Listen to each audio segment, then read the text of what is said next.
भारत हर मोर्चे पर पाकिस्तान को कमजोर करने में लगा है और इसी कड़ी में हम आपको बता दें, एक बड़ा फैसला मोदी सरकार की तरफ से लिया गया है। इस वक्त की बड़ी खबर यह आ रही है कि भारत अपने हिस्से का पानी जो अब तक पाकिस्तान में जाने देता था, अब उस पर रोक लगाई जाएगी। भारत ने पाकिस्तान का पानी बंद कर दिया। 1600 क्यूसेक पानी लगातार जा रहा था, वो रोक लिया गया है। अब क्या करेंगे हमारे भाई लोग? ये इंडस वाटर ट्रीटी के समापन की दिशा में एक कदम है। कैसे है? वो ऐसे है कि इंडस वाटर ट्रीटी को मॉडिफाई करने के लिए भारत ने इंडस वाटर ट्रीटी के जो प्रावधान है उसके अंतर्गत नोटिस पहले ही दे दिया है। पाकिस्तान का पानी रोकने की धमकी, भारतीय वजीर बराए आबी वसाइल का पाकिस्तान को जाने वाला पानी रोकने का ऐलान। अब एक बहुत बड़ी आफत सर पर आन पहुंची है और ये जो आफत है ये पाकिस्तान के लिए सबसे ज्यादा अलार्मिंग है, क्योंकि पाकिस्तान को नोटिस दे दिया गया। जिस दिन चाहे उस दिन पाकिस्तान का पूरा पानी बंद कर सकता है। केवल उसके लिए आवश्यकता यह है कि भाई चिनाब का जो पानी है, जो चिनाब का एक्सेस पानी है, उसका उपयोग होना चाहिए। इंडिया जो है वो हमें उलझाने की कोशिश करता रहता है किसी न किसी तौर। तो हम पाकिस्तानी को हम पुरसकून पुरमाहौल में रहते हैं, वो हमारे माहौल को बिगाड़ना चाहता है। Now, NDA government has got one more plan to target Pakistan. India to choke the water supply. In fact, Union Minister Nitin Gadkari has given a stern warning. Pakistan निश्चित रूप से उसको मानेगा नहीं, लेकिन पाकिस्तान माने या ना माने, भारत ने नोटिस तो दे ही दिया है। और भारत ने नोटिस ये इंडस वाटर ट्रीटी में यदि ये नहीं मानते हैं तो हम आपको ये बता सकते हैं कि एक जिनीवा ट्रीटी भी होती है, लॉ ऑफ ट्रीटीज होता है। उस लॉ ऑफ ट्रीटीज में यदि सिचुएशन चेंज हो जाती है तो आप पूरी की पूरी ट्रीटी रिपुडिएट कर सकते हैं, कोई आपका कुछ नहीं कर सकता। जय हिंद दोस्तों, आप लोग आए दिन सुनते रहते होंगे पाकिस्तान से। पाकिस्तान ये आरोप लगाता है कि भारत ने पानी छोड़ दिया, पाकिस्तान में बाढ़ आ गया। पाकिस्तान फिर ये भी आरोप लगाता है कि भारत ने पानी रोक लिया, पाकिस्तान में सूखा पड़ गया। तो भारत ने इसका परमानेंट इलाज तय कर लिया है। भारत ने तय किया है कि रावी रिवर का पानी अब पाकिस्तान में जाएगा ही। रावी रिवर का पूरा जो पानी है वो पंजाब के सूखे इलाकों में प्रयोग किया जाएगा। पंजाब के किसान भाई जो कि स्ट्रगल करते हैं पानी के लिए, उनके लिए प्रयोग में लाया जाएगा। और भी भारत के कुछ इलाकों में रावी रिवर का पानी डाइवर्ट किया जाएगा, पाकिस्तान में भेजा ही नहीं जाएगा। जब भाई हम भेजते हैं तो तुम्हें लगता है बाढ़ भारत की वजह से, सूखा भारत की वजह से, इससे अच्छा कट ही हम कर देते हैं। पाकिस्तान ने बोला कि भाई हम इस इशू को ले जाएंगे यूएन में। तो भाई यूएन में ले जाने का कोई फायदा नहीं है। यूएन एक अपंग संस्थान।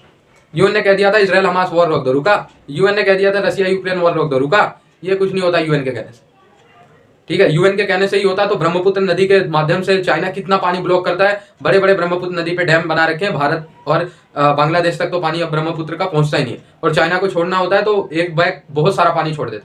तो यूएन कुछ डिसाइड नहीं करेगा। भारत के जगह से निकलती है रावी नदी, तो भारत जहां चाहे उसको डाइवर्ट करेगा। ये सभी देश ऐसा ही। पानी और खून साथ साथ नहीं बह सकते। तय किया गया है कि जल समझौते के तहत पानी के इस्तेमाल में भारत अब अपनी पूरी कैपेसिटी इस्तेमाल में लाएगा। इनको पता भी नहीं चला और इनके हालात जो है वैसे भी खराब हो गए। आप ये देखिए कि भारत से जो इंडस वाटर ट्रीटी इन्होंने कर रखी है, उस इंडस वाटर ट्रीटी में रावी, सतलज और ब्यास जो 3 नदियां हैं, जो पूर्वी नदियां हैं, इन तीनों का पूरा जल उसके ऊपर भारत का अधिकार है, पूरे जल का। भारत उसमें से बांध बनाकर अपनी हाइडल और इरिगेशन जो रिक्वायरमेंट्स है वो पूरी कर सकता है। उसके लिए भारत ने 2500 बांध बना लिए चिनाब के ऊपर। जब चाहे तब उनका पानी पूरी तरह से चिनाब का भी रोक सकता है। और चिनाब को लेकर उनके यहाँ बहुत सारे ये हरकतें होती रहती हैं और ये पूरा चलता रहता है कि भाई आप जो है इसको हमारे चिनाब के पानी को भी रोकते हैं। लेकिन रावी का पानी जो था वो जा रहा था पाकिस्तान में। ये रावी जो है आप जानते हैं कि ये लाहौर से होकर गुजरती है, यानी लाहौर के पश्चिम से रावी गुजरती है। अब रावी में पानी क्यों जा रहा था जब रावी के ऊपर हमारा पूरा हक है? सतलज में पानी क्यों जा रहा है जब सतलज के पानी के ऊपर हमारा पूरा हक है? वो केवल इसलिए है कि सतलज में समस्या ये है कि सतलज के लिए जो इरिगेशन सिस्टम्स हैं वो पूरे नहीं पड़ रहे हैं।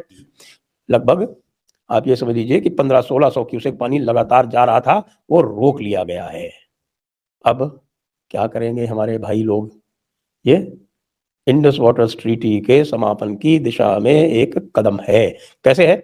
वो ऐसे है कि इंडस वाटर ट्रीटी को मॉडिफाई करने के लिए भारत ने इंडस वाटर ट्रीटी के जो प्रावधान है उसके अंतर्गत नोटिस पहले ही दे दिया है। पाकिस्तान निश्चित रूप से उसको मानेगा नहीं, लेकिन पाकिस्तान माने या ना माने, भारत ने नोटिस तो दे ही दिया है। और भारत ने नोटिस ये इंडस वाटर ट्रीटी में यदि ये नहीं मानते हैं तो हम आपको ये बता सकते हैं कि एक जिनीवा ट्रीटी भी होती है, लॉ ऑफ ट्रीटीज होता है। उस लॉ ऑफ ट्रीटीज में यदि सिचुएशन चेंज हो जाती है तो आप पूरी की पूरी ट्रीटी रिपुडिएट कर सकते हैं, कोई आपका कुछ नहीं कर सकता। भारत जिस दिन चाहे उस दिन पाकिस्तान का पूरा पानी बंद कर सकता है। केवल उसके लिए आवश्यकता यह है कि भाई चिनाब का जो पानी है, जो चिनाब का एक्सेस पानी है, उसका उपयोग होना चाहिए। उसके लिए चिनाब के पानी को रावी के रंजीत सागर डैम की और ऊंचाई बढ़ाकर और यहाँ पर उसकी पॉन्डेज की जाए।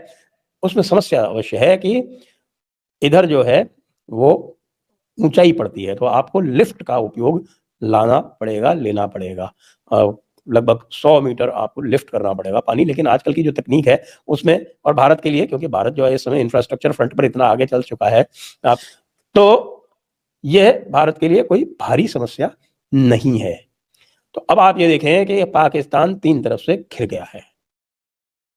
पानी इधर से बंद हो रहा है, पानी साथ में और भी उधर से जो 2 बड़ी नदियां आती हैं, काबुल और कुर्रम, और काबुल और कुर्रम से ही पंजाब और सिंध में सिंचाई होती है। काबुल और कुर्रम सिंध नदी की लगभग 50% पानी लाती है, और काबुल और कुर्रम दोनों पर अफगानिस्तान को भारत की सहायता से बांध बनाना है। वो काबुल से भारत की बातचीत चल रही है, और बहुत शीघ्र आप देखेंगे कि काबुल नदी और कुर्रम नदी दोनों पर बांध बनेंगे। अच्छा सर, आज का हमारा टॉपिक है, इंडिया ने बोल दिया है कि हम आपकी जो दरियाई रावी का पानी है, पाकिस्तान का जो पानी है, उसको हम रोक देगा, और अगर वो पानी रोक देता है तो उसके बदले में हम क्या करेंगे? हम जो है पाकिस्तानी कौम जो है वो बड़े मुखलिस है, बड़े प्यारे कौम है, वो किसी के साथ उलझना तो नहीं चाहता। इंडिया जो है वो हमें उलझाने की कोशिश करता रहता है किसी न किसी तौर।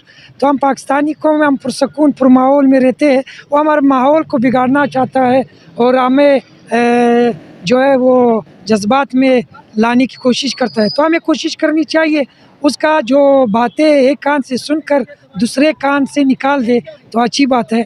हमें अपनी मुल्क पर, अपने पढ़ाई पे, अपने बिज़नेस पे तवज्जो देनी चाहिए। उनकी ये जो छोटी मोटी बातें हैं उस पर तवज्जो देने की ज़रूरत ही नहीं है। नहीं, मेरी बात सुने ना, हम अब आपका पानी है, आप हमें पानी देता है या बिजली देता है, ठीक हो गया, या गैस देता है, अगर आप तो मालिक है ना, आप रोक लेगा तो इसमें आपका क्या गुनाह है? हमें भी तो अपना बंदोबस्त करना चाहिए ना, हमें अपने डैम भी तो बनाना चाहिए ना। हम उन इल्ज़ाम तराशी क्यों करेगा भाई? उनका पानी है वो रोके, कोई बात नहीं है, हमारे डैम की। हाँ, इंशाल्लाह अगर अभी अच्छी हुकूमत आई तो वो हमारे लिए एक अच्छे डैम बना है। इंडिया ने बोल दिया कि हम पाकिस्तान का पानी रोक देंगे, तो अगर वो पानी रोक देते हैं, हमारे पास क्या मुतबादल है? कोई मुतबादल नहीं है। ये पाकिस्तान है जो ये बगैर पानी के तरसेगा, लोग तरसेंगे। इनके पास पानी का कोई नेमल बदल है ही नहीं, वैसे भी नहीं है, तो कोई इनके प्रोजेक्ट नहीं है ऐसे कि जिनसे पाकिस्तानी अवाम को पानी अवेलेबल हो सके। तो इसके बाद तो बंजर ही बंजर है। 2020-30 इससे आगे जाके देखते तो पाकिस्तान में पानी है ही नहीं है, और डीपली है, वो जो बहुत नीचे जा रहा है, 100 गज का था वो 200 गज में जा रहा है। और पानी इस तरह पाकिस्तान में ज़ाया हो रहा है जैसे ये हमें फ्री का मिला हुआ है। लेकिन ये कुदरत का अनमोल गिफ्ट है जिसे हम यूज़ कर रहे हैं, गॉड गिफ्ट जिसे यूज़ कर रहे हैं, और बिल्कुल जाहलों की तरह। कोई गली में चले जाएं, कोई साइकिल धो रहा है, कोई मोटरसाइकिल धो रहा है, कोई गाड़ियाँ धो रहा है, लेकिन कोई लॉ ही नहीं है, कोई रूल्स ही नहीं है, कोई बात ही नहीं है, कोई पूछने वाला नहीं है, कोई पूछने वाला नहीं है। कौन पूछेगा? जो पूछेगा उनके अपने हाथ रंगे हुए हैं इन कामों से। सर क्या बनेगा? देखा जाए तो हम हर बार इल्ज़ाम लगा देते हैं, इंडिया ने हमारा पानी रोक लिया, बारिश आ गई तो इंडिया ने पानी छोड़ दिया, हमारे सैलाब आ गया। यार इल्ज़ाम तराशी हमें छोड़ के हमें खुद भी तो कामयाब होना पड़ेगा ना सर। इंडिया देखिए आज दुनिया की 5वीं इकोनॉमी बन गई, इंडिया आज देखते देखते चांद पर पहुँच गया सर, हम किधर खड़े हैं? नो डाउट के इंडिया जो है वो 5वीं इकॉनमी बन गई है, वो ठीक है, लेकिन हम भी तो कुछ करें ना। जो कुछ होता है ये इंडिया करवा रहा है। तो दोस्तों, पाकिस्तान को इस गर्मी में बहुत भयंकर सदमा लगने वाला है। जब बारिश होती है तो पाकिस्तान दुनिया से कहता है कि भारत ने पानी छोड़ दिया और हम डूब गए, और जब सूखा पड़ता है भारत पूरी कोशिश करता है कि पाकिस्तान को पानी जाए रावी नदी के माध्यम से, लेकिन पाकिस्तान आरोप लगाता है कि भारत ने पानी रोक लिया। तो भाई इससे अच्छा हम रावी नदी का मसला ही खत्म कर देते हैं, पूरे भारत में उसको डाइवर्ट करते हैं। भारत सरकार ने पूरा प्लान बना लिया है, एकदम एक्शन में है सरकार। ये एक सरकार की बात माननी पड़ेगी कि जो फैसले लेते हैं तुरंत एक्शन भी करते हैं। तो पाकिस्तान भाई यूएन में जाएगा, और यूएन का फंडा आप लोगों को पता है, निरस्त है यूएन कुछ कहता है उसे मानते ही नहीं लोग, ठीक है। और आप लोगों को कमेंट करके बताना है अपनी राय कि भारत को ये पानी रोकना चाहिए या नहीं रोकना चाहिए, ठीक है। पाकिस्तान ने पानी के बदले में हमें क्या दिया है? पुलवामा, मुंबई अटैक, क्या क्या नहीं दिया इस पानी के बदले? मानवता नहीं रह गई है। पाकिस्तान से मानवता के बेसिस पे डील किया ही नहीं जा सकता, क्योंकि दोस्तों ये सारे के सारे इंसान नहीं है, आतंकवादी है। पाकिस्तान में अगर आप देखोगे तो 50 से 60%, मोटी मोटा मैं बता रहा हूँ, और ज्यादा ही हो सकता है। कई लोग अभी आप लोग बताओगे कि इतने %, मैं बता रहा हूँ हर दूसरा व्यक्ति पाकिस्तान में आतंकवादी माइंडसेट का है। वो मारने मराने पे विश्वास रखता है, वो जन्नत की हूरों के लिए जीता है हर दूसरा आदमी। मदरसे का प्रचार प्रसार इतना बढ़ गया पाकिस्तान में कि स्कूल से 5 गुना मदरसे ज्यादा है पाकिस्तान में। हर बच्चा स्कूल पढ़े ना पढ़े मदरसे में जरूर पढ़ता है, और मदरसे की बेसिक शिक्षा ये होती है कि अल्लाह के नाम पे कुछ कर जाओ, गैर इस्लामिकों को खत्म कर जाओ, जन्नत की हूरें मिलेंगी। इसीलिए हर पाकिस्तानी, हर दूसरा पाकिस्तानी, मैं तो ज्यादा बोल रहा हूँ, मेरे ख्याल से 70% पाकिस्तान ये सोचता है कि जितने भी दुनिया के गैर इस्लामिक लोग हैं उनको खत्म कर दें, और अगर हम खत्म करेंगे तो पहुंच जाएंगे जन्नत की हूरों में।